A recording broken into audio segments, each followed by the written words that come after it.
Okay, Assalamualaikum. So we continue, right? So this one is for Rivet number 4, right? So for Rivet number 4, let's say, so this is the bracket, and then the location of the Rivet number 4 is here, right? So C is a centroid, so M is a moment.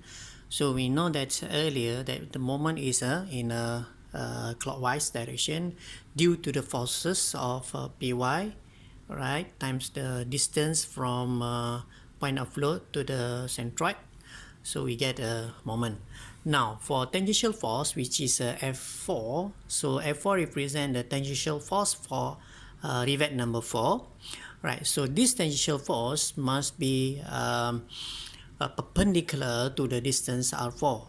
So the distance R4 is actually represent the distance from rivet number 4 to the centroid, right? So this value of force F4 will create a counterclockwise of moment, all right? Okay, so this is F4. Now, this is the free body diagram for rivet number 4. Okay, so the forces that we have for rivet number 4, first of all, is direct shear force in x direction. So we have a px over 4, and then it is to the right. And because here the external force to the left, so the reaction of directional direct shear force for x is to the right. And then we have reactional shear force Py over 4, and then is directed upward because the forces is downward. So we have upward direction of reactional shear force in y. Right. So for F4 is tangential force for rivet number 4 is the direction is like this, as we refer from these figures, right? So it's direction like this, right?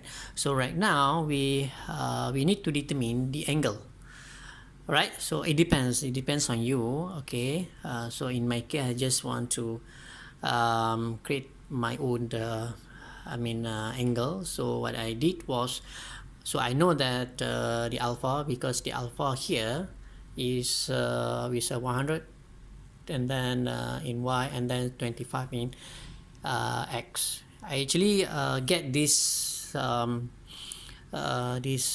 triangle from this figure. All right, so we know that if we draw the triangles here, and then we know the direction, the distance in y between rivet 4 to the centroid is 100, and then in x is 25 millimeter, 100 millimeter and 25. So I just present here, so we get the value of alpha. So the tan alpha equal to 25 over 100, and then we inverse the tangent, and then we get the angle of alpha, and then the theta is 90 minus alpha, so we get the theta. Again, the angle is depends on you. This one is just to let you know the simplest way, and right, I hope you will understand, because many students are having difficulty and to get this angle correct. Okay, so that's my experience, okay, based on my previous final examination.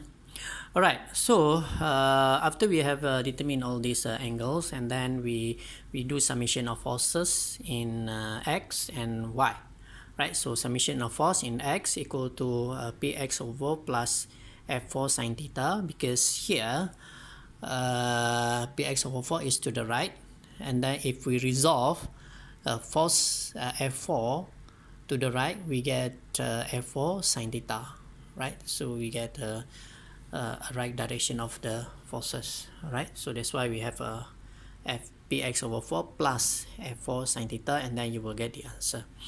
And then after that, summation of force in y, so we have a py over 4 minus f4 cos theta, because here py over 4 is going upward, but if we resolve this force, is going downward, right? So this direction force so is F4 cos theta, right? So we will get the summation of force in Y, right? And then after that we determine the resultant of the shear force. So for rivet number 4, all right, B4 square root summation of force in X squared plus summation of force Y squared, and then we will get the resultant of the shear force for rivet number 4. Okay, all right. So we will continue to determine which rivet are having the maximum shear force or shear load. Okay, right. Stay tuned. Okay, Assalamualaikum.